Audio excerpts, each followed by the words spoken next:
पक्का ही स्टार है। Okay, so we are starting theory of income and employment. देखो केंसियन करके एक इकोनॉमिस्ट हुआ था, केंसियन थियोरी हम पढ़ रहे हैं, तो सबसे पहले हेडिंग डालो केंसियन थ्योरी। कुछ कोई भी इकोनॉमिस्ट अपनी थ्योरी बनाता है ना, तो कुछ तो अजम्पशंस लेता है। अजम्पशंस क्या है लिखूं? वो क्या सोचता था स्टार्टिंग में, क्लोज्ड इकोनॉमी है मतलब कोई फॉरेन ट्रेड नहीं है। तो फर्स्ट अजम्पशन लिखूं क्लोज्ड इकोनॉमी,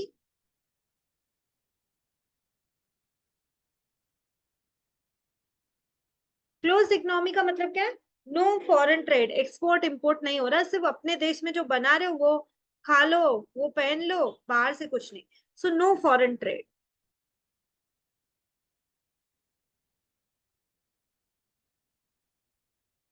सेकेंड अजम्पशन लिखिए two sector model.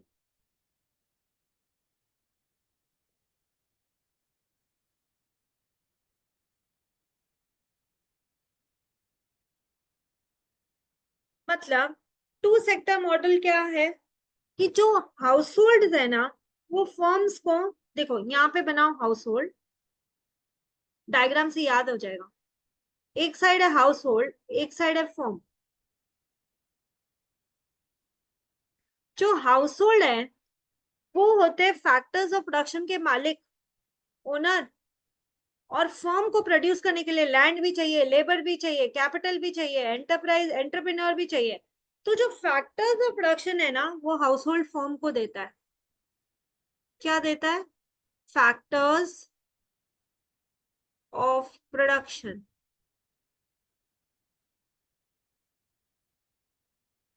Land, labour, capital, enterprise. Firm बदले में पैसा देगा ना भाई, यूज कर रहा है तो, है ना? तो मतलब जो फैक्टर पेमेंट्स होते हैं, जैसे कि लैंड के बदले में रेंट दे, लेबर के बदले में वेजेस दे, कैपिटल के बदले में इंटरेस्ट दे, एंटरप्रेन्योर के लिए जो भी बचा वो प्रॉफिट है। तो जो फैक्टर पेमेंट्स होता है वो फर्म हाउस होल्ड को देता है।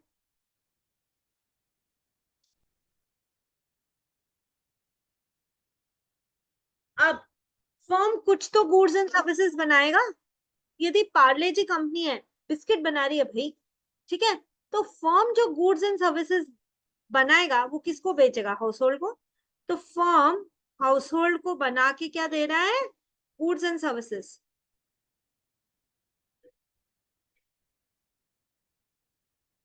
और गुड्स एंड सर्विसेज जो हाउस होल्ड कंज्यूम कर रहा है, उसके बदले में उसको जो भी पैसे हैं वो वापस से फर्म को मिले। ठीक है, मतलब टू सेक्टर मॉडल में आप ये समझो ना, एक हाउस होल्ड है, एक फर्म। क्या गवर्नमेंट आई बीच में? नहीं आई।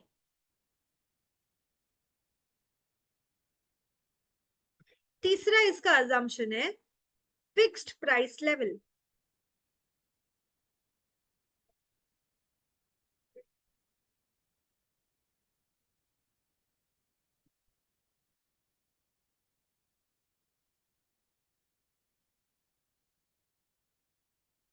ठीक है, एंड जितने भी मेरे पास रिसोर्सेज स्पेंड करना मेरा काम है, सेव करना नहीं।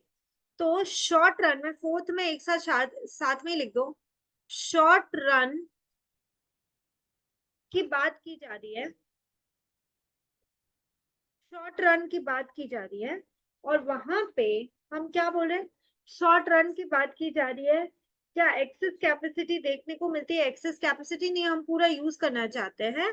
तो शॉर्ट रन में एक्सेस कैपेसिटी नहीं है, एंड हमारा मोटिव ही है स्पेंडिंग, सारा स्पेंड कर। ठीक है, तो ये अपना assumptions ऑफ केंसियन थ्योरी हुआ। नेक्स्ट, केंसियन कुछ कुछ चीजें बोलेगा तो वो पहले समझ लेते, ताकि हम पूरा इनकम एंड एम्प्लॉयमेंट का थ्योरी समझ सकें। नेक्स्ट जो वर्ड आपको सुनने में आएगा वो है एग्रीगेट डिमांड। लिखो एग्रीगेट डिमांड। एग्रीगेट डिमांड मतलब क्या है? total amount of goods and services demanded in an economy. Total amount of goods and services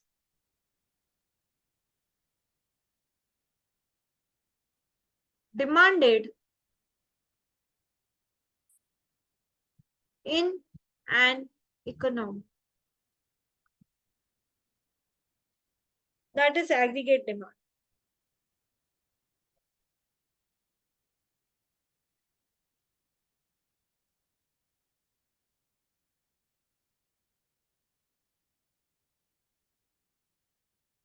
इसमें ना डिमांड का ये मतलब नहीं है एक्चुअल में ही जाके मार्केट में खरीद ही लिया, यदि डिजायर्ड डिमांड है तो उसको भी इंक्लूड करेंगे, ये बहुत ही इंटरेस्टिंग है।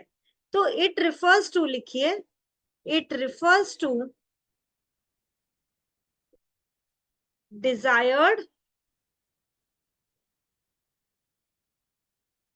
इंटेंडेड और प्लान्ड डिमांड। कई बार ऐसे नहीं होते, हम चार जगह देख के फिर फाइनली खरीदते हैं, खरीदते तो है ना, उस समय नहीं खरीदा तो क्या हो। तो ये एग्रीगेट डिमांड में डिजायर्ड इंटेंडेड या प्लान डिमांड भी आ जाएगी।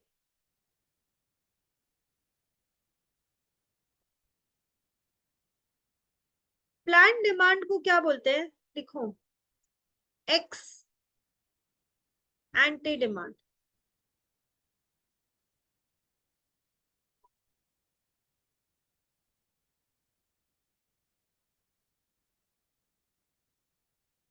प्लान डिमांड को हम बोलते हैं, लिखिए, एक्स एंटी डिमांड। एक बात सोचो कि यदि कोई कंज्यूमर खर्चा कर रहा है या गवर्नमेंट खर्चा कर रही है, किस किस चीज पे खर्चा कर सकते हैं हम एज अ कंट्री, हम किस किस चीज पे खर्चा कर सकते हैं। मान लो एक नेशन है,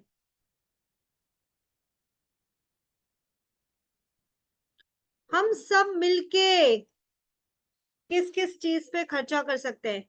यहाँ के लोग जो खर्चा करेंगे गुड्स एंड सर्विसेज पे, उसको हम क्या बोलेंगे, कंजम्पशन एक्सपेंडिचर। लिखो पहले, सी से कंजम्पशन एक्सपेंडिचर। वर्ड से फेमिलियर हो जाओ ताकि चीजें समझ में आए। सी से कंजम्पशन एक्सपेंडिचर,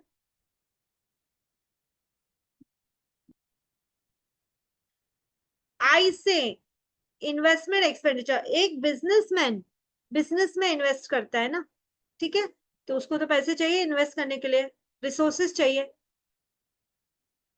इन्वेस्टमेंट एक्सपेंडिचर। जी से गवर्नमेंट एक्सपेंडिचर, लिखो बेटा, government expenditure, government expenditure. Government आज इंडिया की गवर्नमेंट को ही ले लो, खर्चा कर रही है ना रोड ब्रिजेस डैम्स ये सब बनाने के अंदर, तो गवर्नमेंट भी तो एक्सपेंडिचर कर रही है, रिसोर्सेस खरीद रही है, मटेरियल खरीद रही है, लेबर को हायर कर रही है, तो गवर्नमेंट का खर्चा भी तो है। एंड एक्सपोर्ट्स करते हैं हम लोग, इंपोर्ट्स करते हैं, तो हमको नेट एक्सपोर्ट्स इंपोर्ट्स भी तो वैल्यू देखना पड़ेगा। तो लिखो एक्स माइनस एम। एक्स का मतलब क्या है, एक्सपोर्ट्स, एक्स पकड़ लो, माइनस इंपोर्ट्स। एक्सपोर्ट हमेशा ज्यादा करना चाहिए और इंपोर्ट कम करना चाहिए, तभी तो मेरे पास फॉरेन करेंसी बचेगी ना। एक्सपोर्ट्स का एक्स पकड़, इंपोर्ट्स का एम पकड़, X minus M, exports minus imports. तो हम कहाँ कहाँ खर्चा कर रहे हैं, यदि मुझे एक फॉर्मूला देना पड़े तो मैं क्या दूंगी, ए ई, लिखो, aggregate expenditure is equal to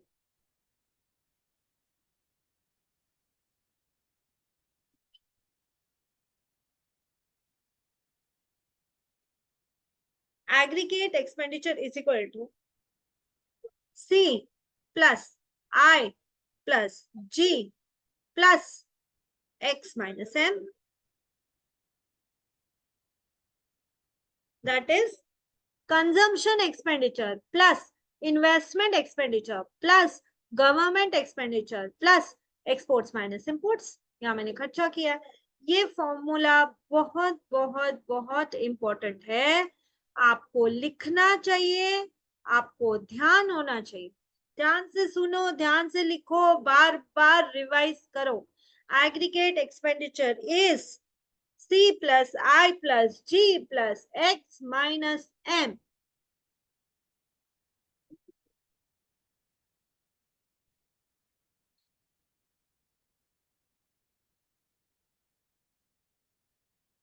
अब ये जो केंसियन भाई साहब है ना, जो इकोनॉमिक्स केंसियन है, वो क्या बोल रहे थे? हेडिंग डालिए, केंसियन थ्योरी ऑफ कंजम्पशन फंक्शन या प्रोपेंसिटी टू कंज्यूम. क्या बोलते केंसियन? चलो समझते हैं. कोई सो तो नहीं गया ना? हेलो हेलो, सोना मत. लिखो Keynes theory. Yes ma'am. Okay बेटा, लिखो Keynes theory of consumption function.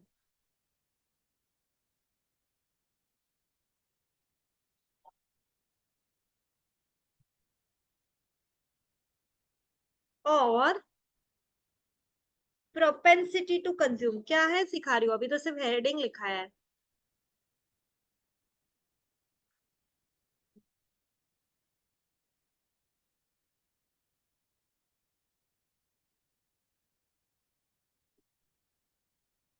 According to Keynes वो क्या बोलता है? There is direct functional relationship between desired consumption expenditure and income. Income बढ़ेगी तो कंजम्पशन बढ़ेगा, सीधी बात है. आज तू कमा लेगा, बहुत अच्छा कमा रहा है, जो चीजें थोड़ा सा भी 5 मिनट के लिए भी तेरे को लगा खरीद लेता हो, सोचेगा नहीं खरीद लेगा.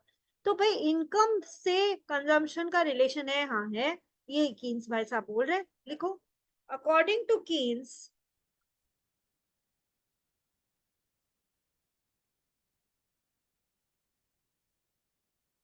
there is direct functional relationship between desired consumption expenditure and income. That is consumption तो डिपेंड हो गई ना यार इनकम पे. जो कमा ही नहीं रहा है वो कितना ही खर्चा कर लेगा, बट जो पट्टे कमा रहा है, मजे से कमा रहा है, खर्च ना. तो पॉइंट ये है, consumption is equal to function of income. और इकोनॉमिक्स में इनकम को y से डिनोट करते हैं. बना फॉर्मूला. कंजम्पशन किस पे डिपेंडेंट है? इनकम पे. लिखो consumption is function of income. as your income rises, consumption expenditure will also rise and vice versa.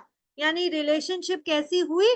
Direct हुई. इनकम बढ़ी, कंजम्पशन एक्सपेंडिचर बढ़ा. लिखो as income rises,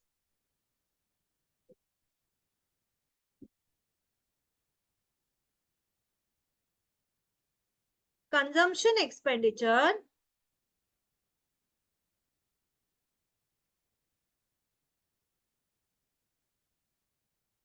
also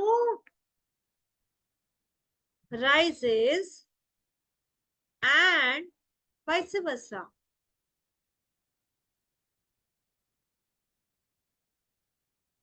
अब कंजम्पशन फंक्शन में ऑब्वियसली दो कॉन्सेप्ट है. लिखो next heading, two concepts of consumption function.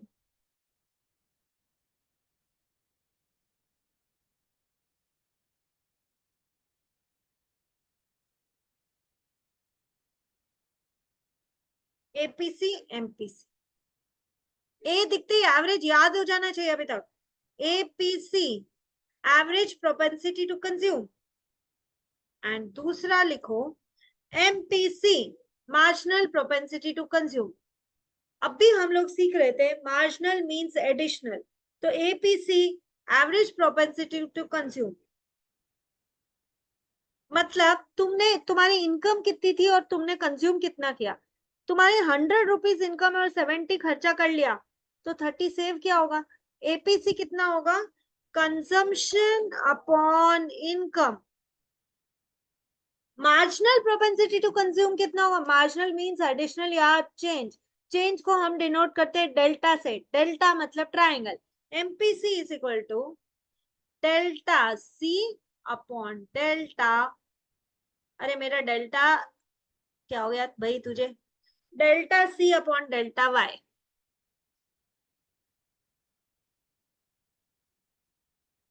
तो एपीसी को हम क्या लिखेंगे, that proportion of income average propensity to consume.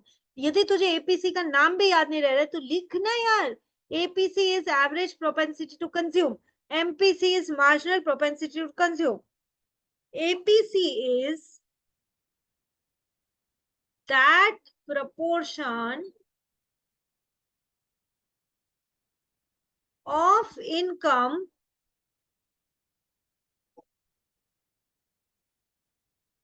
which is devoted to consumption। Total income में से जितना पार्ट कंजम्पशन कर लिया वो एपीसी है। यदि मैं तुझे बोल दूं एपीएस क्या है, तो कितनी बड़ी बात तो नहीं हो जाएगी ना।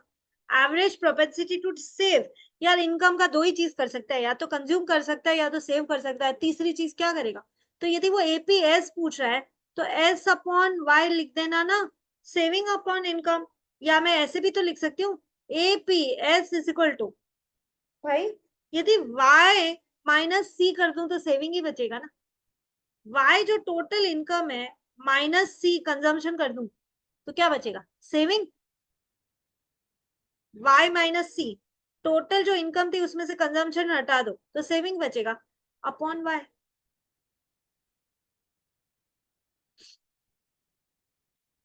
ठीक है। अब मार्जिनल प्रोपेंसिटी टू कंज्यूम के लिए लिखो, it is the ratio of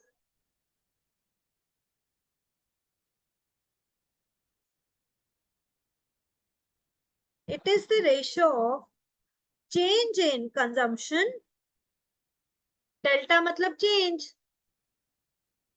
change in consumption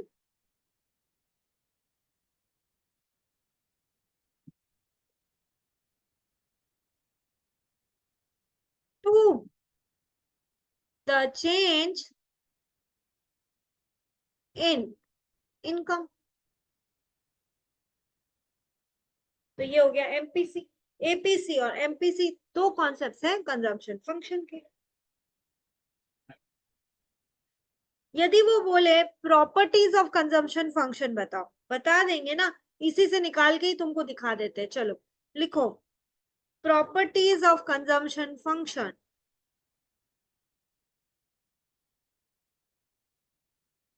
point number 5,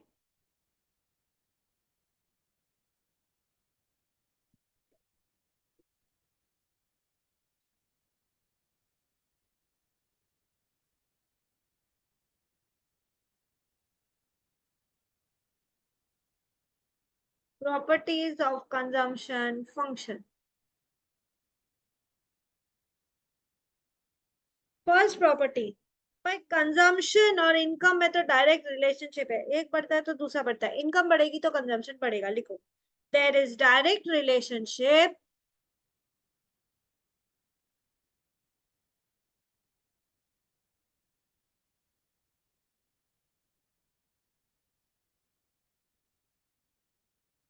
between income and consumption।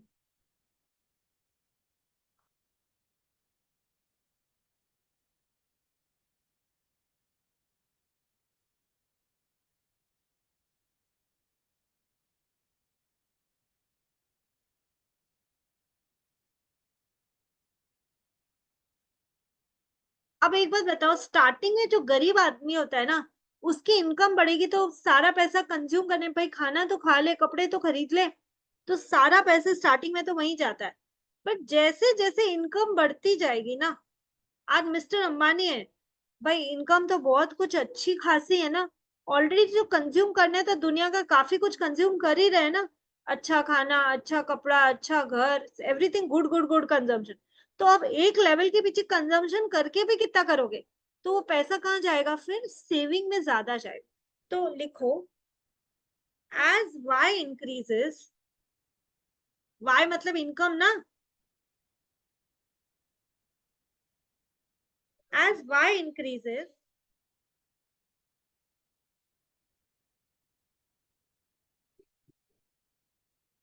C also increases, that is consumption also increases, but starting में बहुत ज्यादा कंजम्पशन इंक्रीज होगा, बट जैसे जैसे income बढ़ती रहेगी एक लेवल ऐसा आएगा जब भाई जितना कंज्यूम करना था ऑलरेडी कर लिया है, तो फिर बाद में सेविंग ज्यादा बढ़ने लगेगी। As Y increases, C also increases, but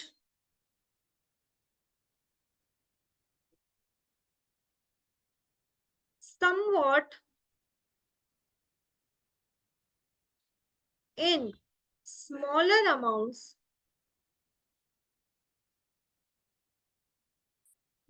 as compared to S, that is saving। Starting में कंजम्पशन पे ज्यादा खर्चा होगा, फिर कुछ इक्वली हो जाएगा आपका कंजम्पशन और सेविंग। एक स्टेज ऐसी आएगी कि सारा मतलब बहुत कम कंज्यूम करके ज्यादा तुम सेव ही करोगे, क्योंकि ऑलरेडी वर्ल्ड का जो भी कंज्यूम करना था, अच्छी गाड़ी, अच्छा घर, अच्छा खाना, अच्छा कपड़ा, सब कंज्यूम कर चुके हो। तो फिर जो भी कमाओगे उसका सेविंग करोगे, क्योंकि सेविंग करके जो पैसा इकट्ठा होगा उसको वापस बिजनेस में लगाओगे, जिसको इन्वेस्टमेंट बोलते हैं।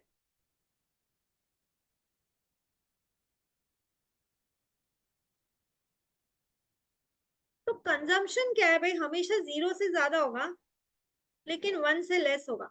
तो कंजम्पशन को यदि मुझे बोलना हो कि वो जीरो से तो ज्यादा ही होगा, तो जीरो से तो ज्यादा ही होगा लेकिन वन से लेस होगा, क्योंकि मैं बोल सकती हूँ C plus S is equal to one.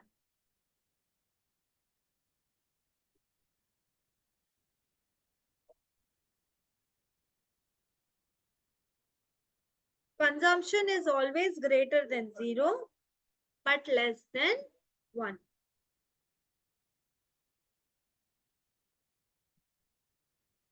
अब हम इसको प्लॉट करते हैं ग्राफ पे। देखो, एज चिल्ड्रन आप लोग भी खर्चा कर रहे बच्चों, but you are not still the earning member of the family, वो तो पेरेंट्स है ना।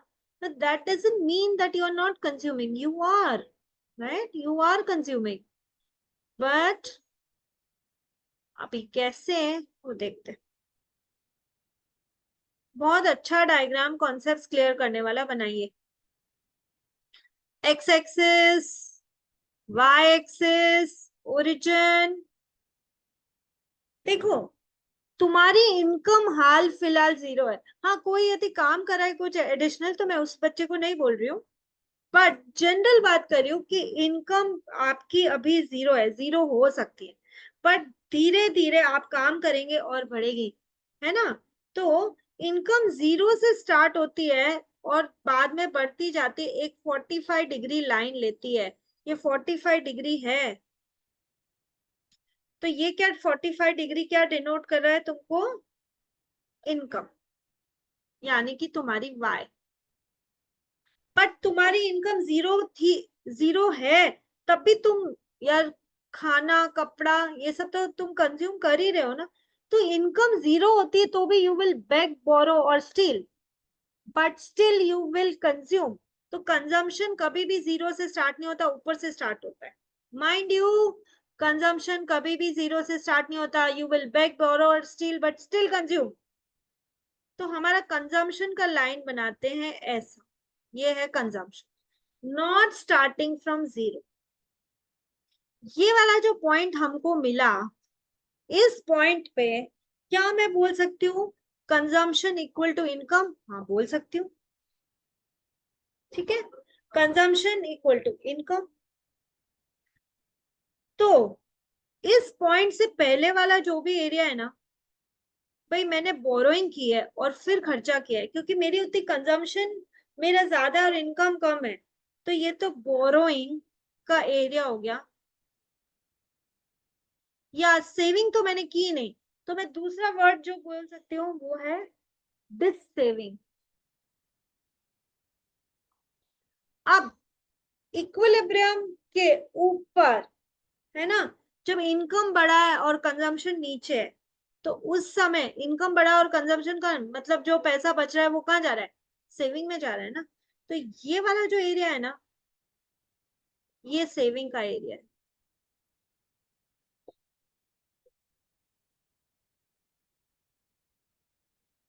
तो मैं बोलूंगी यहां पर एपीसी इक्वल टू 1, यहां पर APC average propensity to consume more than 1 हो गया, एंड यहाँ पर सेविंग हो रही है ना, इसलिए एपीसी इज लेस देन 1। तीन का तीन एरिया बताया है मैंने। 2 मार्क का क्वेश्चन पूछ सकता है वो, Y is income of 45 degree line, in fact exam में आया हुआ है, Y is income 45 degree line.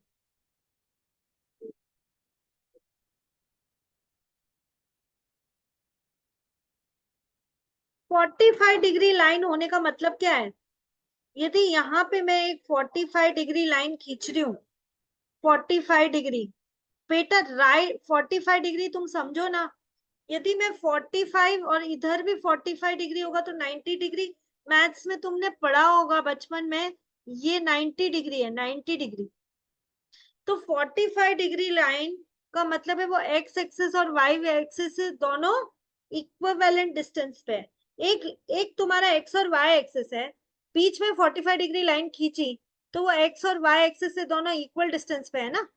ये वाला डिस्टेंस और ये वाला डिस्टेंस इक्वल है ना, तो लिखो इसमें 45 डिग्री लाइन शोज, लिखो बच्चों, 45 degree line shows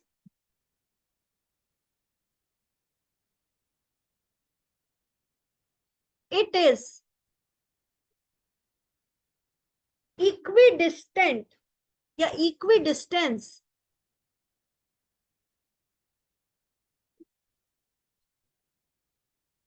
equidistance from both x and y axis।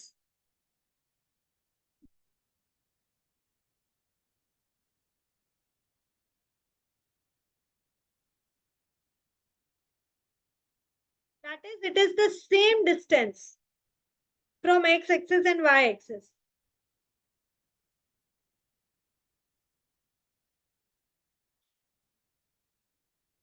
तो चाहे वर्टिकल डिस्टेंस पकड़ो, ये वर्टिकल है, ये हॉरिजॉन्टल है, सो वर्टिकल डिस्टेंस यदि मैं बोलूं और हॉरिजॉन्टल डिस्टेंस बराबर हुए ना, this means that the distance from the origin of some point on horizontal axis will be the same as the vertical distance from the point of ये वाला horizontal and vertical distance are equal। So आप लिख सकते हो इसमें horizontal and vertical distance are equal, so income is a 45 degree line, so income is a 45 degree line।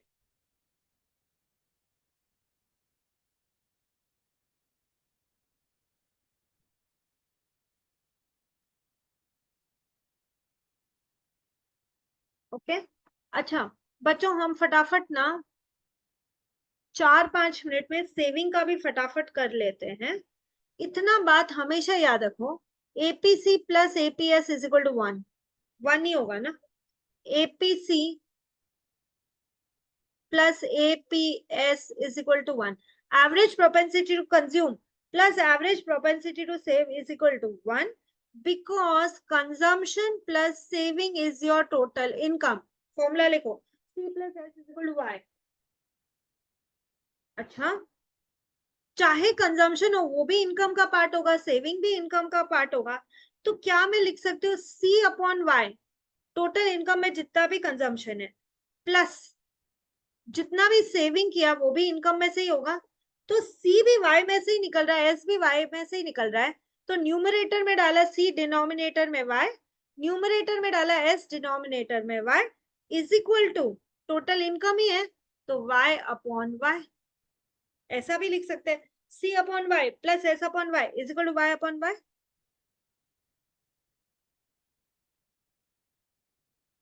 तो common में Y तो निकल गया ना, तो बचा क्या, C plus S is equal to Y, और APC plus APS is equal to Y, one, Y और वाई को काटोगे तो बचेगा क्या, वन। और देखो कैसे कैसे तरीके से लिखा जा सकता है, मैं हर तरीका लिख के बता दे रही हूँ तुमको। अब यदि मुझे एपीसी ढूंढना है, टोटलिटी में तो वन ही होना है, तो वन में से एपीएस हटा दो, one minus APS is equal to APC. यदि मुझे एपीएस ढूंढना है तो वन में से क्या हटा दोगे,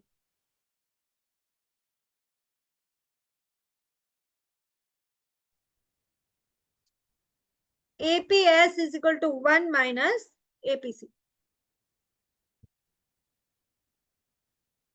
सेम वे अब बात कर लेते हैं हम एमपीसी और एमपीएस की, MPC plus MPS is equal to one.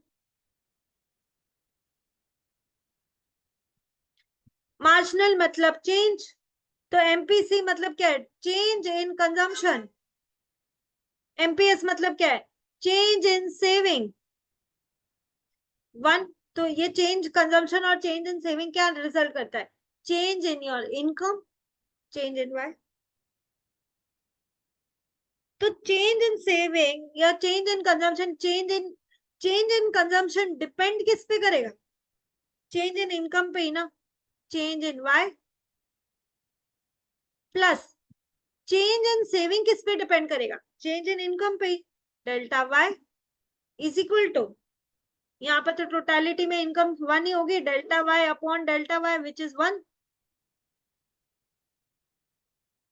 ठीक है, तो मैं बोल सकती हूँ M P C plus M P S is equal to one. अच्छा, अब इसको यदि मुझे लिखना है सिर्फ एमपीसी क्या होगा, सिर्फ एमपीसी चाहिए, तो वन में इसको इधर ले आओ ना, one minus MPS is MPC, one minus equal to के उस साइड ले जाओ एमपीएस को तो माइनस एमपीएस हो जाएगा।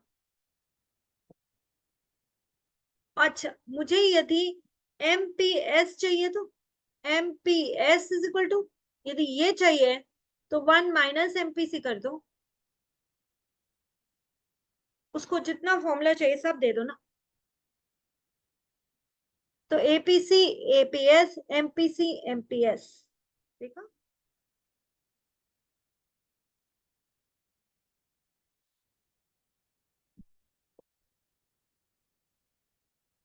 लास्ट डायग्राम अपना and then we end the class.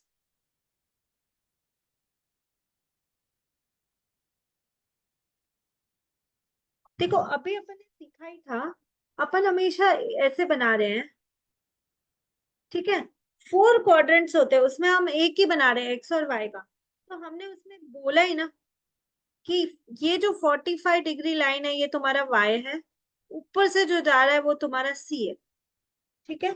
हमने बोला यहाँ इक्वल हो जाता है, ये वाला डिसेविंग का पार्ट है, ये वाला सेविंग का पार्ट, बट यदि मैं इसी को नीचे और खींचू तो क्या, यदि मैं इस लाइन पे जाऊं और मैं सिर्फ सेविंग बनाना चाहूँ, मैं सिर्फ सेविंग बनाना चाहूँ तो कैसे, ये ऐसे आएगा, तो ये वाला जो एरिया होगा ना ये डिसेविंग होगा, और ऊपर वाला जो एरिया होगा सेविंग। देखो saving will always slope upwards, starting में वो नेगेटिव हो सकती है, डिससेविंग हो सकता है। In starting it can be dissaving but will slope upwards.